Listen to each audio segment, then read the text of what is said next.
Patuloy na umuukit ng pangalan sa mundo ng tennis ang ating pambatong si Alex Ayala dahil sa pamamagitan ng pagkakasungkit niya sa kauna-unahan niyang titulo sa Women's Tennis Association o WTA.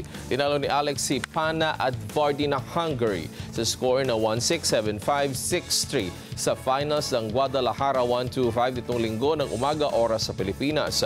Sa pamamagitan din nito, si Alex rin ang kauna-unahang Pilipino na nakakuha ng WTA title. Matatandaang si Alex ang unang Pinoy na nakaabot sa WTA final matapos niyang makakuha ng spot sa Eastbourne Open Championship match noong Hunyo. Ngunit hindi pinalad matapos siyang matalo ni Maya Joint. Umukit rin ang kasaysayan si Alex na magsilbing unang Pilipino na nanalo sa Grand Slam main draw match at matalo si Clara Tauson ng Denmark sa opening round ng US Open. Samantala nagpaabot ng pagbati at congratulatory message si Pangulong Bongbong Marcos kay Ayala matapos ang kanyang pagkapanalo.